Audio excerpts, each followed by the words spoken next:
Hello and welcome to the class. My name's Daniel, and today we're going to be looking at IELTS Academic Writing Task 1. Specifically, we'll be looking at line graphs, and sometimes you get two graphs. So we're going to look at two sets of data and how to deal with that.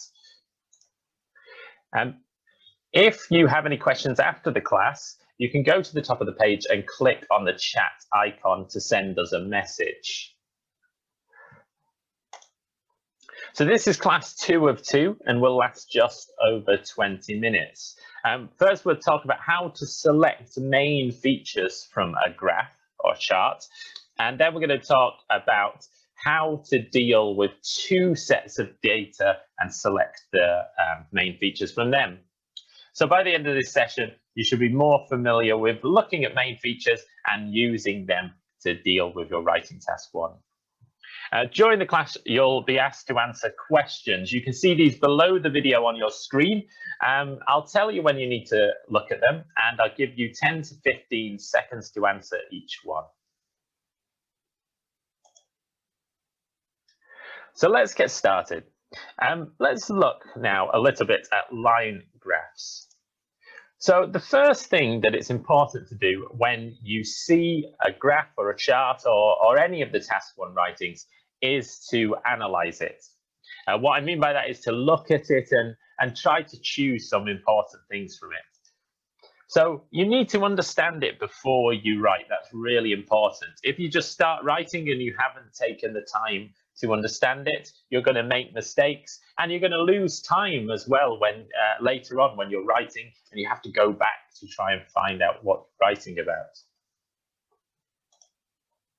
So step 1 would be to look at the title. And here we can see the title is Methods of Travelling to Work in the UK. Then step 2, you'd want to look at the X and the Y axis and what they represent.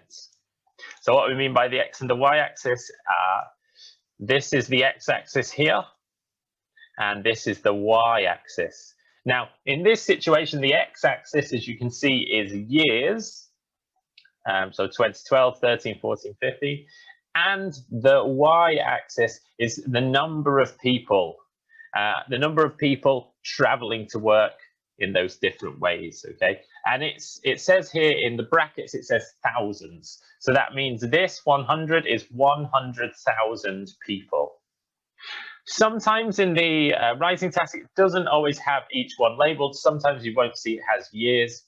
Usually this will tell you what numbers it's representing.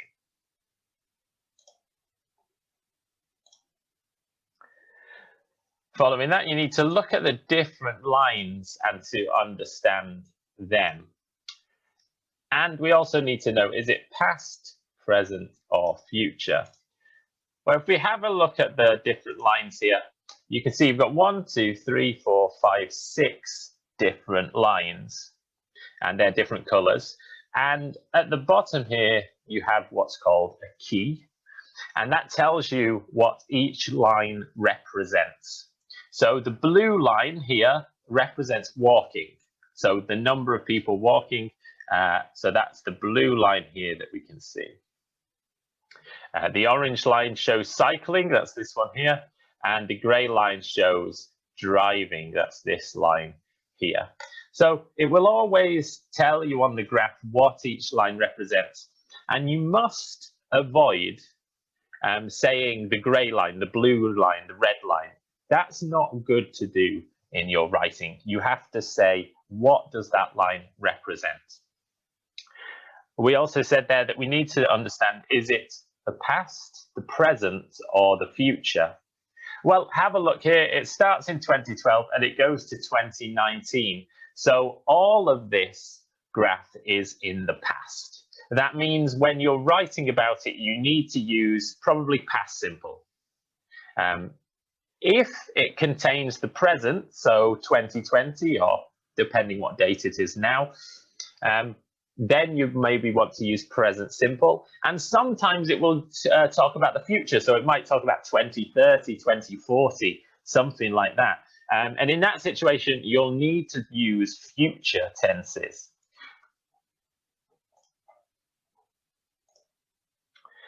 And we also need to say what is a small and what is a big change. So the word big and small is subjective. It's not always the same. Let me show you what I mean. Now, in this graph, this grey line, driving, starts at 900 and goes down to about 250. Now, that is the biggest change in the graph. So all the other changes, we need to have it related to that change. So this change here from 300 to 500 compared to this change from here to here is not a very big change. Okay, you might think, okay, it's 200 more. That seems like a big change, but when we compare it to the change that this has had, it's not a really big change. It's kind of a medium change, but it's not really big. So it depends on how you're comparing it to the other lines in the graph. So it's important to think about that. Is this a small change? Is that a big change? And just question that.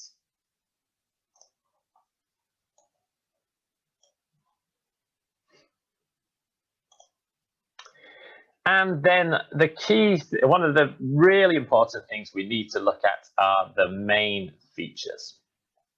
So when we talk about main features, what we mean are like the highs, the lows, the highest points, the lowest points, and the general changes. We're going to look at these in a moment. So we've still got a graph here, and we're going to focus on what are the main features in this graph. Well, firstly, it's important to remember that in the writing task, you cannot talk about everything. In fact, the task asks you to summarize. It never says explain everything. It always uses the word summarize. So that means don't talk about everything. Don't try to. You have 150 words in the writing task one, so it's impossible to talk about everything in 150 words. So because we can't talk about everything, we need to choose what are the most important features, and we call these the main features. So the first question you want to think about is if you have a chart or a graph that has lots of different lines, or it could be a bar chart that has lots of different bars, you need to think, can we group anything together? Well, let's think about that now. So here we have 6 lines. Now, if you try to talk about each line individually in your writing, you will not have enough words or time to do that. So if you wanted to talk about walking first, and then cycling, and then driving, and then bus, and then train, and then underground on their own, that's not possible to do. So to make it easier for us to talk about, we need to look at the graph and think, can we group anything together? So let's start with driving. Well, can we group driving? Not really, because it is very unique. It's on its own. It's completely different to the others. So driving, we need to talk about on its own. Now let's look at walking, the blue line, and cycling, the orange line here. Can we group them? Well, they start in a similar place and they finish in a similar place, and generally they follow the same pattern. So I think, yes, we can group them. That would be perfect. So we can talk about walking and cycling together, and that will save us some time and some space.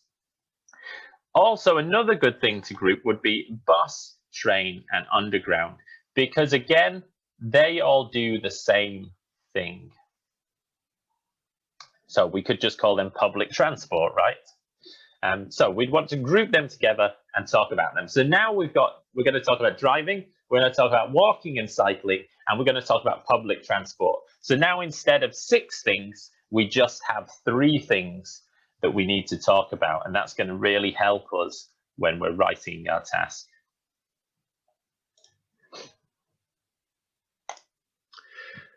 Other things that are main features are the biggest changes.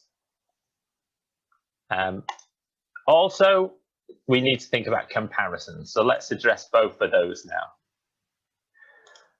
Well, what are the biggest changes? Well, I'd say that this here is clearly from 900 down to 250. That's the biggest change. It's generally just going down. There's no really big changes in there. This point here is probably the fastest point, but overall, this is the biggest change. So you'd want to talk about that downward trend there. Again, this is quite a big change to here. It's quite slow, but it's steady and it's going up. So it goes from about 300, 250 to about 500.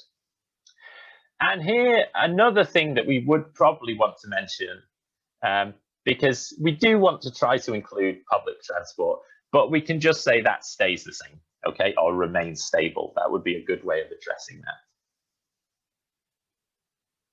And comparisons, well, when we're talking about comparisons, we can look at things that are the same, we can look at things that are different. But because we've grouped this in 3, you might want to compare driving and compare that with walking and cycling. Okay, so you can say driving decreased dramatically, whereas walking and cycling increased. Because they're doing opposite things, it's a good idea to compare them.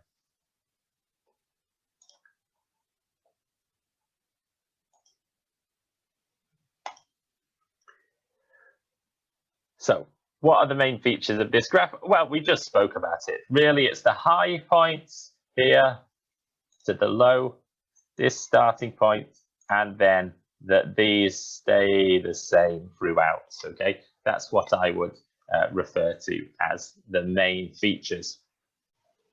So let's now have a little bit of practice with this. I'd like you to look at question 1 below the video and answer this question here. Where did trains start in 2012 and end in 2019? I'll give you 10 to 15 seconds to try that.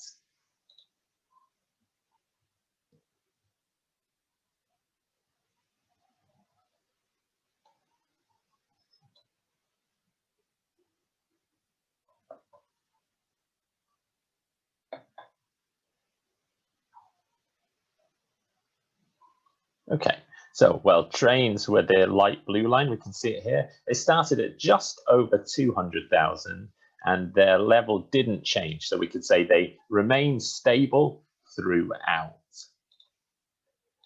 Now look at the next question below the screen and answer how much did driving fall between 2015 and 2017?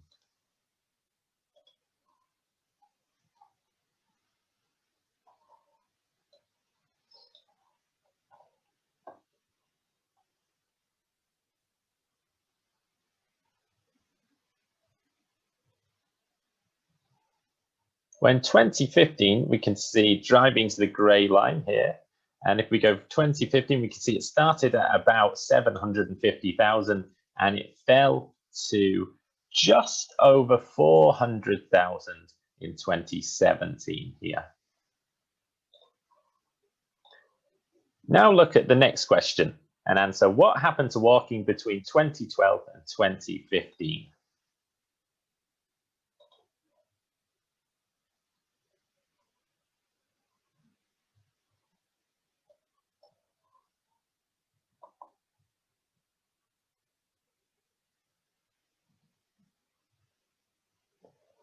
Well, walking is this dark blue line. In 2012, it was at about 250,000. And by 2015, it had increased to just over 400,000 here. Okay, so what we've just done is we've just analyzed the graph. We've looked at it and we've taken some data.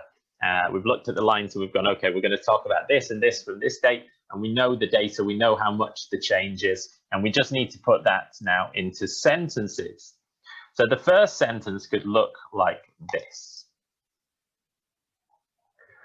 So between 2012 and 2019, the number of employees taking the train to work remained stable at just over 200,000 people. So we looked at the chart and we got that information, and now we've put it into a sentence.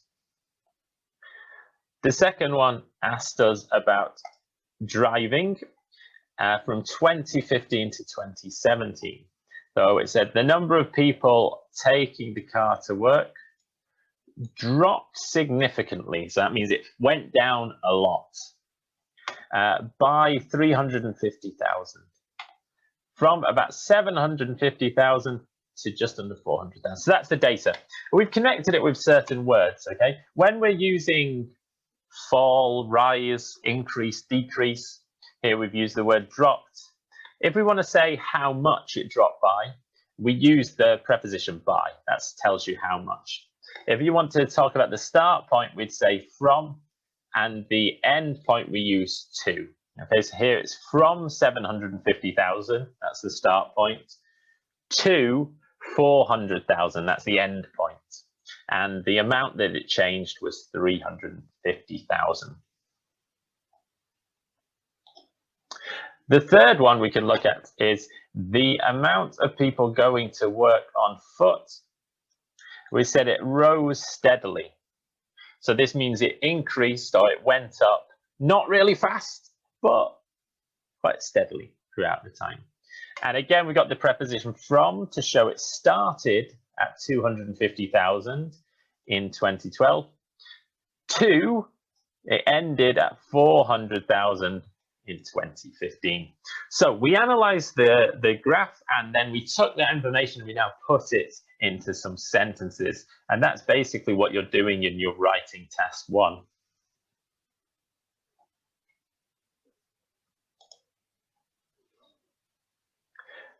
Okay, so another thing that sometimes happens in the IELTS is you'll be given in your writing task 1, instead of just one graph or one chart or one table, you'll be given 2 sets of data, 2 tables.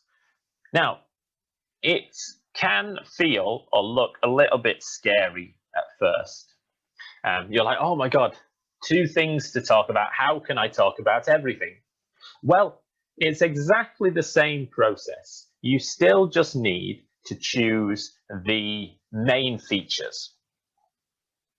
Now here, let's have a look at what we've got here. First, we've got one bar chart, which is talking about the yearly Premier League salary per player.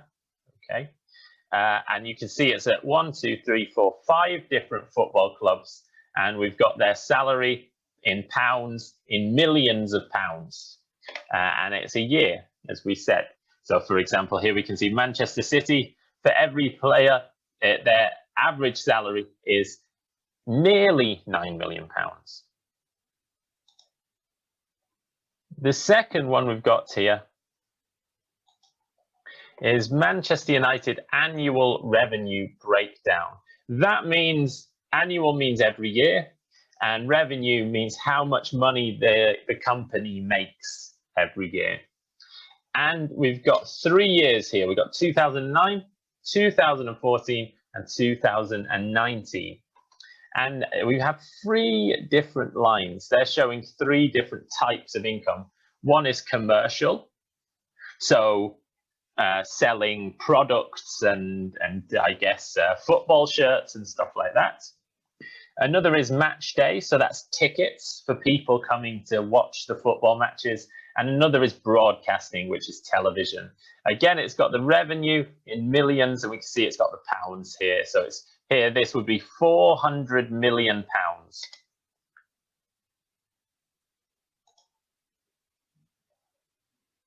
Now, something important to look at is that these 2 graphs, they're not really related. They're both about football, but they're not related to each other. One is about player salaries, One is about Manchester United's annual revenue. So you'll have to kind of write about them separately. It'd be difficult to compare them or put them together. But we're going to look at that now.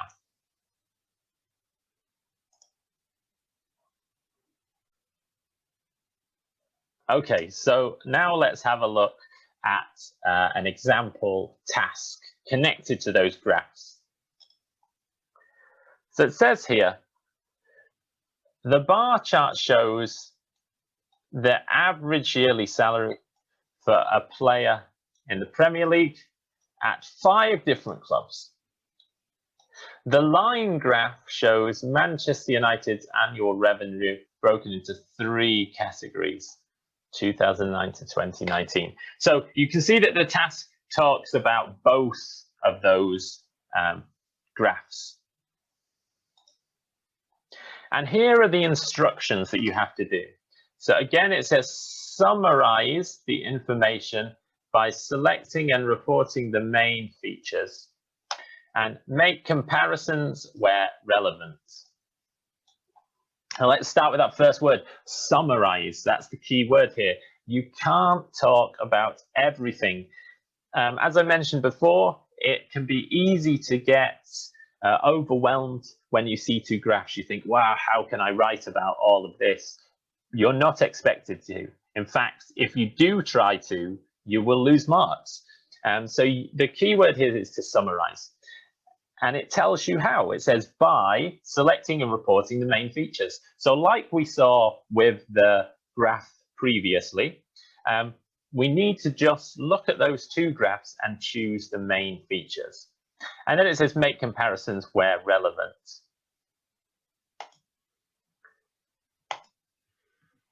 So how do we answer this type of question?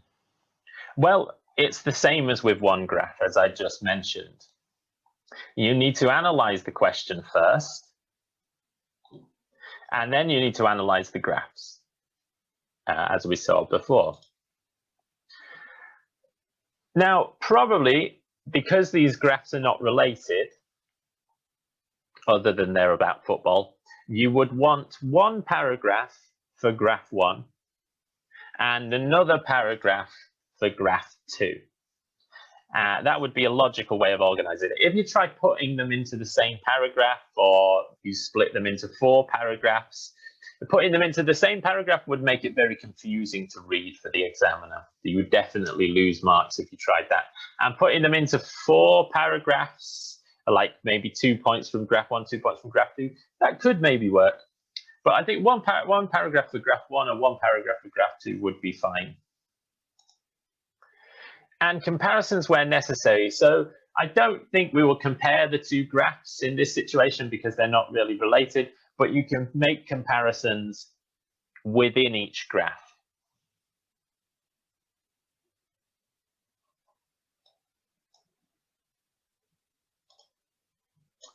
And again, here's that key thing. We need to select the main features.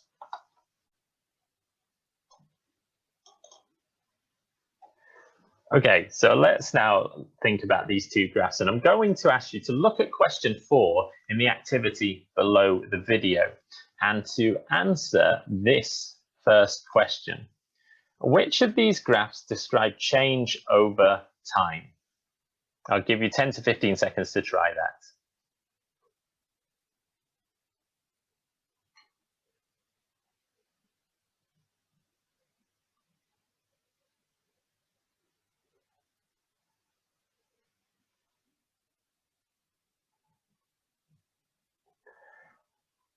Okay, well, hopefully you said that it was this one that contains change over time. We can see it's from 2000, it has dates, so 2009, 2014, and 2019. So you can see it changes. It's also got the line showing the change. This one on the left doesn't show change over time. It's saying that's what happened in 1 year or every year. So we couldn't use the language for change over time to describe that chart. Now look at question 5 below the video and see if you can answer this question. Which of these graphs can you make comparisons about? I'll just give you a moment to try and answer that.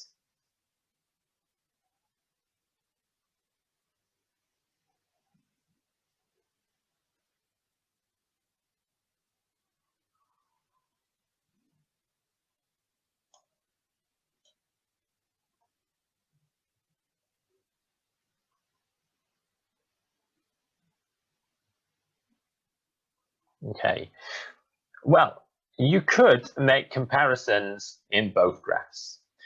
For example, in this first one, you could compare Man City, the salary that they get, and compare it to Sheffield United. So you might say, so Sheffield United's like 1 million salary per player, Man City is nearly 9. So you might want to compare those two things. Or you could compare Tottenham and Brighton. So Brighton is about half of Tottenham. So you could make comparisons between that. You could also compare the one on the right. We've got the 3 different lines.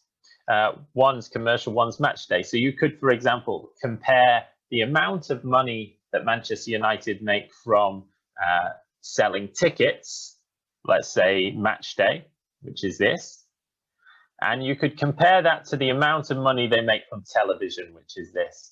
And you can see it was nearly the same in the past. At one point it was the same, but now they make a lot more money from TV than they do from selling tickets. So you can compare the different lines here. What you probably can't do is compare between the 2 graphs. As I mentioned before, they're both quite different, so you don't want to compare the 2. Okay, well, if you have any questions, remember you can click on the chat icon at the top of the screen and send us a message. Thank you for coming to the class. Now, it's important to do the extra training online and the practice activities on this topic. We hope to see you again. Thank you.